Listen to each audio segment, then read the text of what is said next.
Yo, YouTube, what is up? Radar25 back again with another video with my co-host, Fuentamania, Michael. What up, Marks? My favorite day in wrestling. It is our favorite day in wrestling. You guys know what time it is. It's our takeaway video for the Wednesday Night Wars NXT versus AEW. And today we have 6 takeaways from both shows combined to make 3 and 3. We got 6 takeaways in total from NXT and AEW. We're going to start off with NXT first. NXT losing again in the ratings battle. It's a few weeks in a row now. The margins aren't massive, but they are, significant enough.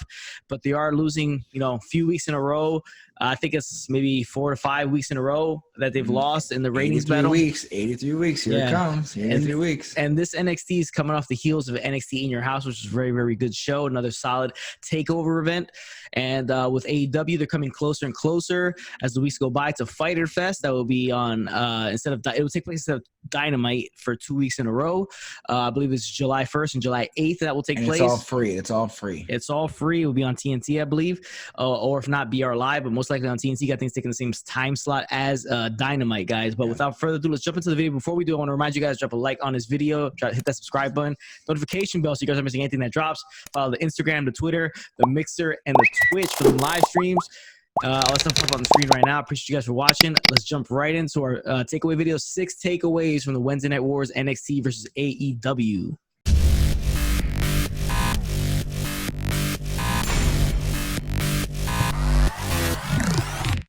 All right, guys. So NXT started off with the Undisputed Era, Adam Cole, Bobby Fish, and Roderick Strong. Still missing Kyle O'Reilly. They would come out, obviously.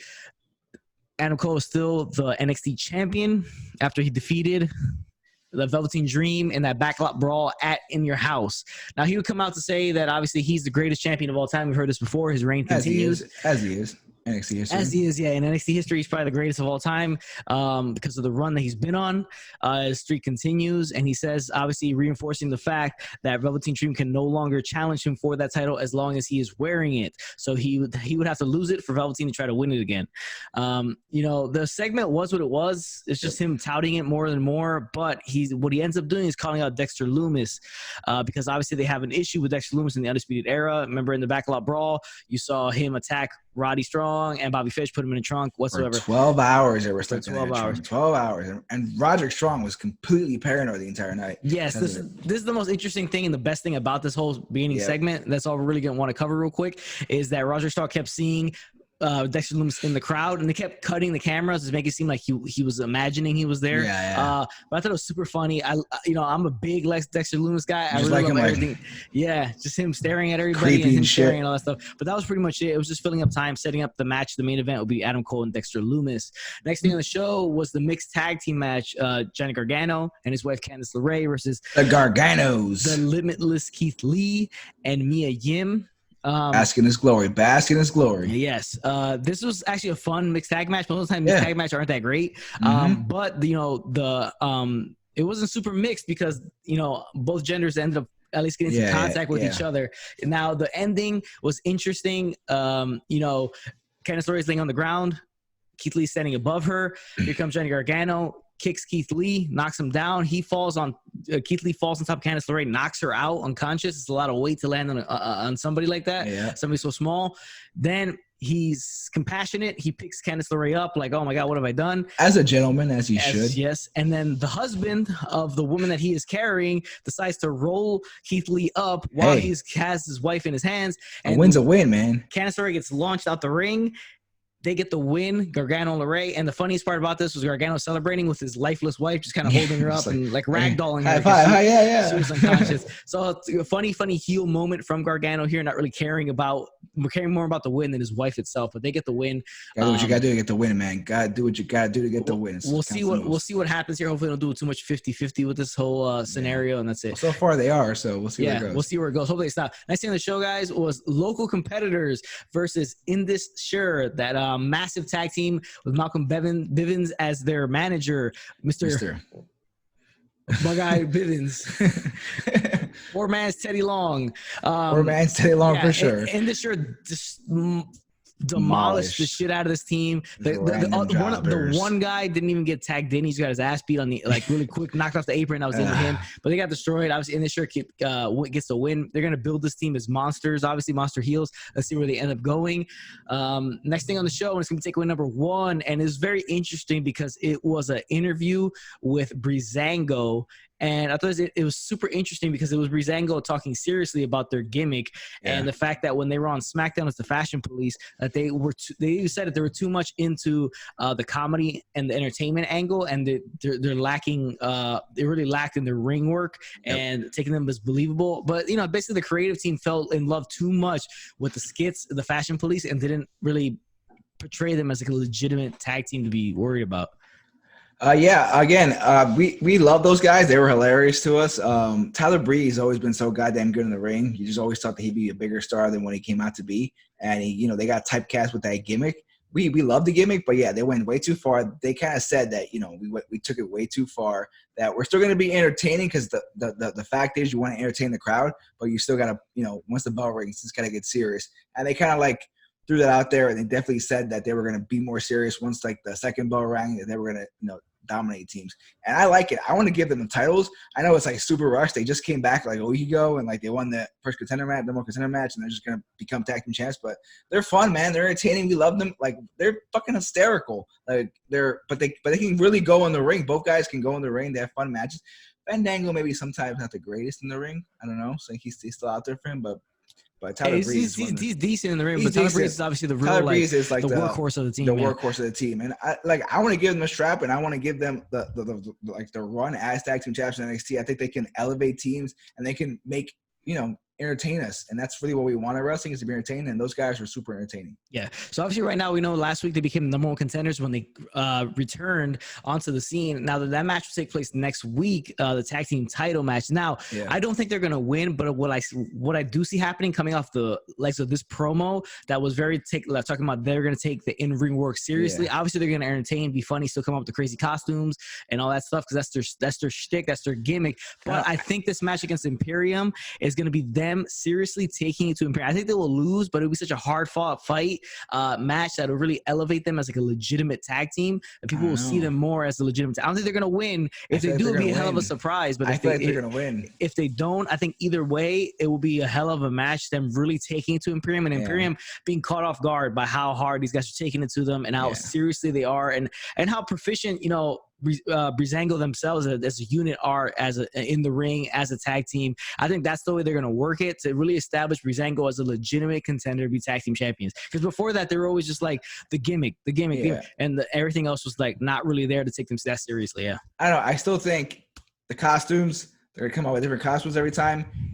I think NXT or Triple H put them in a spot where they're just like they're already in a tag team picture against the team Imperium. We like Imperium, but they kind of came out of nowhere and won the tag team belts for me anyway. I don't know how you felt of it, but I'm like, do I need these guys tag team champs? I don't really think it, because they were NXT UK. They weren't NXT proper. So I don't know. I kind of feel that Ruiz Ango might come out as champs to kind of elevate the tag team division. Why else would you have them in there? Because they're just they're older guys. Like this doesn't make any sense for them to just be chasing the belt. I don't know. That's my case, especially because you already sped the push so fast within a couple of weeks.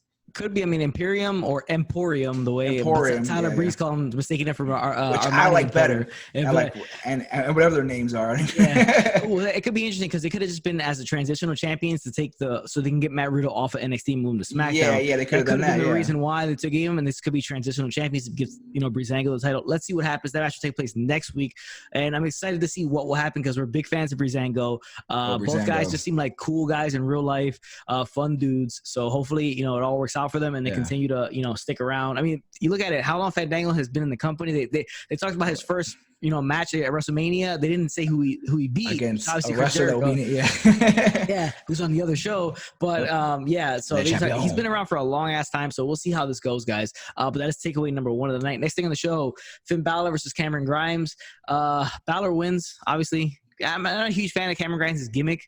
Nah, He's me good in the neither. ring and all, but yeah, it's just like, nobody really cares. Yeah. It seems to me like Damian Priest got involved earlier in the night with some backstage stuff between him and Cameron Grimes. It seems like he may be turning babyface, Damian Priest. I felt that too. I felt there was a way, feeling, he was gonna become babyface. I don't know how I like him as a babyface because his look is not very babyface. His voice is not babyface.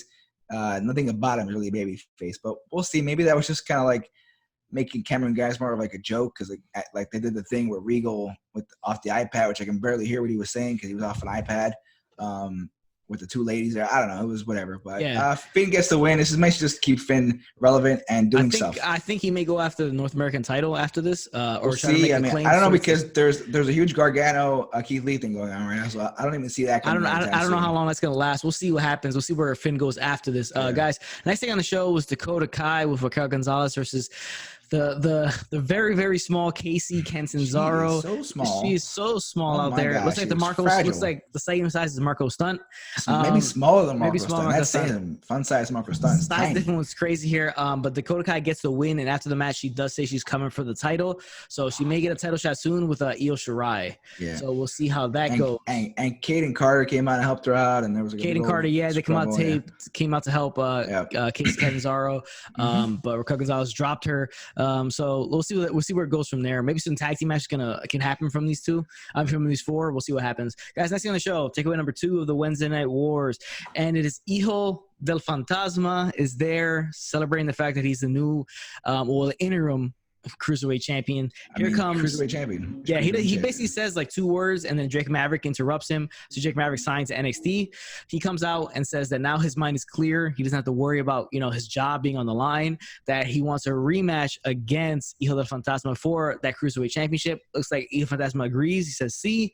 Then the 2 masked Luchador cartel guys come out. They've been, parking lot rapist. They've been terrorizing a lot of guys in the parking lot. Most of all, Hijo del Fantasma. It seems like Drake and him are going to fight them off. Then the swerve happens, and Fantasma ends up being in cahoots with the 2 masked Luchador cartel guys, and they beat the shit out of Drake Maverick. And they all 3 take their masks, and they all are Raul Mendoza, who was abducted earlier, Joaquin Wilde, who was abducted earlier, and finally got rid of that dumbass helmet, and Hijo del Fantasma takes off his mask, new name, Santos Escobar, a super cartel sounding name. Yes, I mean, we all know the biggest cartel drug kingpin of all time, Pablo Escobar, so we know where they're going with that. Yeah. I don't know, I'm digging it. There's a whole little Mexican cartel vibe going on. I'm digging it. I mean, if you like Narcos, you like Mexican cartels and other cartels. But yeah, it's cool. I mean, the payoff, I was hoping something bigger with the whole, parking lot, all these abductions that were going on. I thought it was a bigger payoff, but it was cool. It worked out in the end. I like how he took off his mask. I thought it was cool. He speaks good English. He speaks really good English. Yeah, he speaks better than Andrade. Yeah, with the mask on, it seemed like he was kind of playing like he really couldn't speak English. Yeah. So he took the mask off and he said his lines, and they came up. They didn't sound that bad. They sounded pretty good. So maybe that's I think that'll help him in the end too. He's not a bad looking guy either, so it's not like And I like another stable in NXT that's, especially like a full Mexican one and Spanish one. We'll see where it goes. But yeah, I thought it was a fun little swerve. Not too many swerves a lot recently in NXT or WWE period. So this was like a nice little turn. Yeah, nice I wasn't expecting him to be cool with the guys that were trying to abduct him. At all. I thought there was going to be like a whole like tag team battle. We find out who these guys were later on. But no, it was a fun swerve. Poor little Drake got the worst of it. But hey, you signed the contract. That's what happens to you, bud. Yeah. Well, now we'll see probably a program between these two. Now it would be Drake Maverick versus Santos Escobar in matches, but he has to deal with Raul Mendoza and Joaquin Wilde as well. Yeah. I do hope they do kind of go the cartel-looking route. I mean, I don't know how people will take it. Because it's kind of stereotypical, but I think it comes off well because they all wear suits. They all look kind of slick. I think it might come off as well. And they're abducting people. That's what they were doing. I mean, ain't nothing wrong with wearing a suit coming out slick and look like a badass. Ain't nothing wrong with that. We'll see what happens, but I'm kind of excited for it, guys. But let's take away number 2. Next thing on the show, take away number 3 of the Wednesday Night Wars is the main event. Adam Cole versus Dexter Loomis. The match was good. Loomis is looking pretty good out there. He's looking solid. He's doing his thing out there. But the most important thing about this was that obviously Cole got the win here due to some interference from the rest of the Undisputed Era. So then Velveteen Dream came to help out Dexter Loomis at the end after he was getting the beat down. They scare off Roger Strong, Bobby Fish, leaving Adam Cole in the ring by himself for the lights to turn out. And the lovely Scarlett to come out, Scarlett Bordeaux. She comes out, walks down in her Catwoman gear. In a Catwoman gear. She walks down super slow, staring at Adam Cole, and puts an hourglass on the ring mat. There was a perfect spotlight for it there. Put it down. Everybody was chanting TikTok, which we could have done without. Could have been just quiet. It's just saying Karrion Kross is coming for Adam Cole, and he's coming for that NXT championship. Hey, I love it. They showed something earlier where Ciampa, like a WWE exclusive, where night of in your house, and he didn't even say a word. He just walked to his car. He left. Yeah, he didn't even change his pants from the rest. He just went in wrestling gear into his car and went home. So we might not see Ciampa for a while. But I like this. Karrion Kross just destroyed probably like one of the top guys top 2 guy in NXT, and is going for Adam Cole, and I love it. And Karrion Kross is a monster. He's a beast.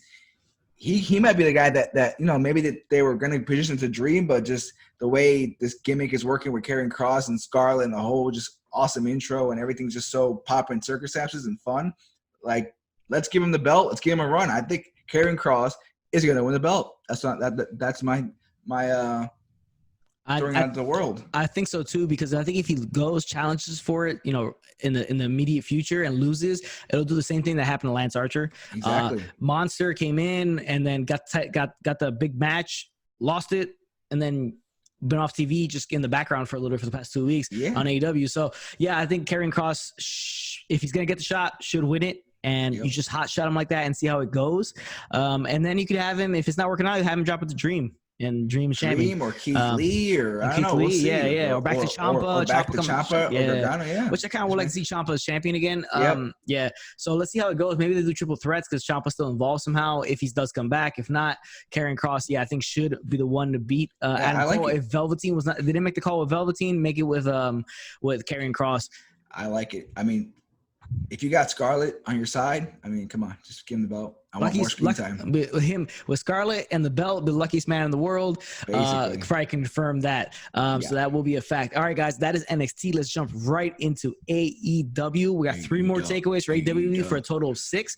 Now, AEW started with the debut match of FTR, formerly known as The Revival from WWE. Got Cash Wheeler and Dax Harwood against coming out in the dope-ass Chevy old school pickup truck. Surprised. I like it. They're taking on the Butcher and the Blade here. Like, I guess the takeaway number 1 of AEW. Takeaway number 4 overall for the Wednesday Night Wars. Yeah, they came out in the truck that they debuted in, which I thought was pretty cool. Now, the funny thing was that it says driving from Asheville, North Carolina, I think it was, which, nobody's believing they're driving there from, like, they just got there from their travel.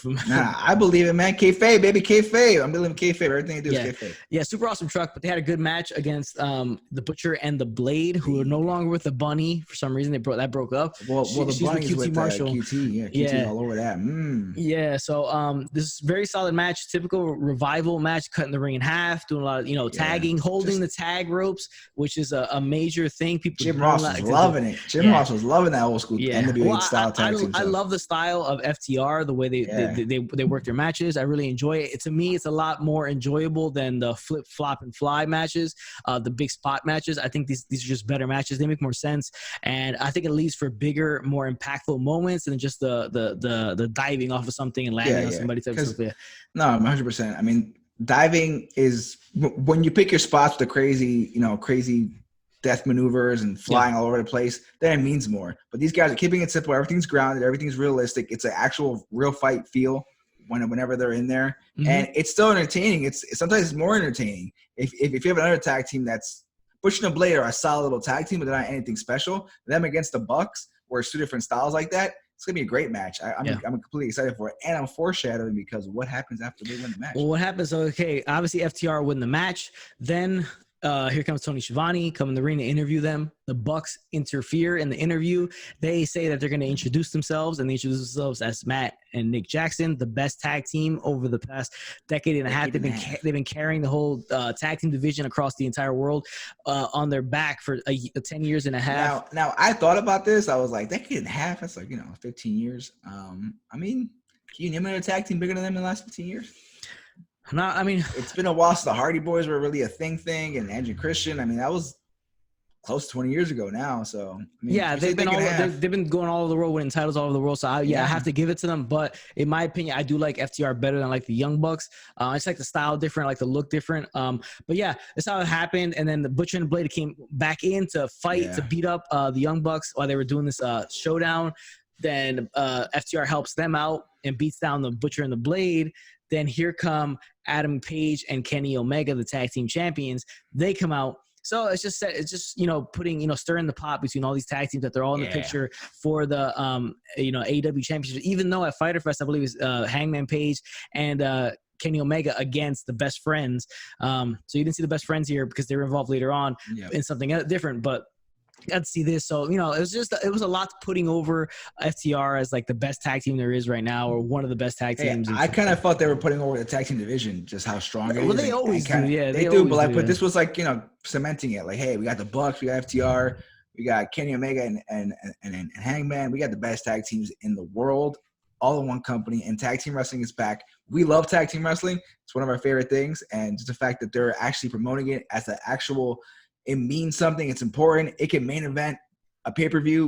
When's the last time a tag team match main event a pay-per-view in WWE? Legit. Well, it'll be a tag team match, but with four singles, basically. Yeah, exactly. But like, where it's two tag teams going for a title, I can't remember the last time. That's been like the 80s. Yeah. So I love it. I thought it was great. So we're excited to see where this goes and excited to finally get that Bucks FTR match, but we'll see what happens. Guys, the next thing on the show was another tag team match of the female variety. It's Chris Statlander and Hikaru Shida, the AEW Women's Champion, versus Penelope Ford and the former champion Nyla Rose. Solid match. Good to see that they're showcasing the women's tag team matches. Well, maybe they'll eventually have the tag team titles, women's tag team titles put up. But this match pretty much set up Penelope Ford as a future contender champion in the women's division. Good to see her because they got the win. So good to see that. She beat up Hikaru Shida afterwards. Ford did. And now Rose still a monster. She's still involved in that. Guys, the next thing on the show, another tag team match. 3 tag team matches in a row. Got the Best Friends and Orange Cassidy versus was a 6-man tag, sorry. Best Friends and Orange Cassidy versus Proud and Powerful, Santana Ortiz and Jake Hager, all of the Inner Circle. It was fun. It's a 6-man match. It was cool for what it was. Yeah. So that was pretty much it. Orange Cassidy pinned Ortiz to get the win before the beatdown ensued. Here comes Chris Jericho. Chris Jericho has issues with Orange Cassidy. He came out with a bag of oranges, and they stuffed it. Well, they got him underneath the ring. They got him underneath the ring. They got him underneath the ring. He came out, and they beat the shit out of Orange Cassidy with actual oranges. Yeah, like there was one point because there was one point where Orange Cassidy was on the ground, like not paying attention, and Jericho just like his body just went. Like just twisted his body. I was like, "Damn, Jericho, give him a little warning." He wasn't even looking. He gave him a shot there. Yeah, because Jericho was at the announce booth when he came down to do this after the match was over because he was obviously pissed off. He was obviously pissed off that they lost the match and Orange Cassidy was when they got the win. So we're good to see him. But it's probably leading maybe at Fyter Fest, Orange Cassidy versus Chris Jericho. Yeah. Now a lot of losses here by Inner Circle, but like the fact they come back and whip people's asses keeps them as a heel, so it still keeps them like interesting and strong. It still does, yeah. So, guys, next thing on the show, Sammy Guevara versus Colt Cabana, and both guys that need wins because they haven't been winning a whole ton. So it was what it was. Guevara got the win. He was able to get the win, but this is pretty much just all about the Dark Order and Colt Cabana because they came out to kind of pick Colt Cabana up and get him off the ground, and kind of get him to join the group. You have to seem reluctant to do so, but then later on you see him walking the backstage and actually walk in to the Dark Order, Mr. Brody Lee's locker room. Office. So we'll see what happens with this in future weeks to come. I like it. I think they should do more of this, especially because they have a big roster and they'll have 2 hours of TV a week. So I think it's good to put them in a group, kind of get rid of all those random guys and start getting an actual group of guys that It's a good thing about utilized. factions. You could get guys that don't really have much to do. Yeah, for them and they're not that matches. They can just come out for promos, but they're relevant and they're there. So that's why I think it's a good call. Yeah, guys. Next thing we're gonna get to is takeaway number 5 of the night, and it is Jon Moxley cutting a promo in the parking lot area. Alex Marvez. He's talking about the fact that Taz keeps talking all this shit, and then that pisses him off, and what drives him is that people think they could actually beat him, right? Then Taz interrupts. He says, to Moxley, get your head on straight. You don't understand what you're going to face at Fyter Fest in Brian Cage. Then we see Brian Cage hauling ass from the other side of the parking lot and barrel over Jon Moxley, and the beatdown ensues. Now, he was hitting him on the back, but these shots sounded pretty deep to them. So he was giving it to him, and then Moxley turns the tables. They're fighting next to some red Chevy Cruze with the AEW license plate on it. They're fighting next to there, conveniently put there. Moxley tries to hit him, I think, with something. I think it was a crowbar or something. Misses, breaks the window. Then Moxley and him, we continue to fight. Then Taz is telling Brian Cage to stop. That's enough. Brian Cage does not listen, picks up Moxley, throws his ass on the back of the back windshield, and cracks it. And that was the end of that. This is a big thing for me because they keep, I think he's going to have the upper hand on Moxley all the way through until Fyter Fest. I'm not sure if he's going to win a title, but, I do like the build that they're giving him. I like a couple weeks ago, I thought Cage built right. I just thought Fyter Fest would be like late July, not, 1st of July. Yeah. So I thought they'd build it a little longer. I think this is leading to making Brian Cage as much of a menace and a monster as they can up until just to, again, have the babyface Mox go through a war and then win the title in the end. But this was a good little segment. I liked it. It was rough. He was like, Cage was showing that he's a monster. He was laying his shit in. Like, nothing was soft. Everything looked real. Everything looked, even when you threw him in the car. I mean, you can't really fake those things, but it all looked good. It was entertaining, and it reminded me of like old school WCW with the old backstage parking lot brawl back there. They used to do a lot in WCW, so kind of always throw it back to my childhood. I always like it. Yeah, I mean, it's the same thing because like you got the same kind of setup you have with Karrion Kross, right? Similar. Yeah. Guy building is an absolute monster. He gets a title shot or is going for the title that quickly. What do you do with him? Do you have him lose? Like, remember what that? Because look what that has done to Archer. He's fallen off a bit after losing that because they're pushing and pushing, and Cody seemed to never take him seriously. And Cody ended up winning, and he won the TNT Championship. So it's like, what do you do with these guys when you want to push them as monsters and you give them a title shot so quickly? They lose, then what? Well, that's why you don't make them lose, or you don't put them up for the title that early. Yeah. But the only thing I can see is that you haven't beat the living shit out of the champion, and the champion barely wins the match. You could, but then what do you still do with that, So it's like no matter what, like you built this guy to be a monster. Like that's why with the Karrion Kross thing, we'll go back to NXT, it's like he really should win because he just beat Ciampa. He can't lose to Cole. He has to dominate him as well. So back to Cage. I think if they would have had they're probably going to have like a month and maybe a couple of weeks after his debut for the title if they do it the first night or the second night, whatever the case may be. It's just like you can't give it to him this early. You know what I'm saying? If Fyter Fest was in late July, early August, then okay, you built him strong enough. He's destroyed enough guys. He's credible. Right now, he's not credible still to defeat Mox. Champion, yeah. Not even like he could beat Mox, but not for the belt. Right now, at this point. To take the run and be champion is just I don't know. It's still kind of off. It's kind of weird to me, but we'll see where they go with this. But yeah, it's just. Once you kill those monsters early, like that run, it can really just ruin them for a while because they're just not believable anymore. Yeah. Now I know what they're trying to do with Mox. Moxley is obviously have him be like I brought it up before, like be the Bret Hart where he's taking on these big guys. He's having go through knockdown, drag out matches and keep winning. Like Bret going against Diesel, going against guys like that, Bam Bam, Yoko, stuff like that. So I think that's what they're trying to do with him. They give him a championship run where he's beating all these big ass guys that are so much bigger, more physical than he is. So I think that's what they're trying to do and build him as really like a fighting babyface champion. But guys, that's takeaway number 5. Next thing on the show is takeaway number 6. The final takeaway. It's the main event of the night. It's Cody versus Mark Quinn of Private Party. It's the TNT Championship match. Cody defending the title. This was a knockdown, drag out match. Truly tremendous performance by Mark Quinn. He seems to be the better of the two from Private Party. I'm not a huge fan of the second one from Private Party, which I always forget his name.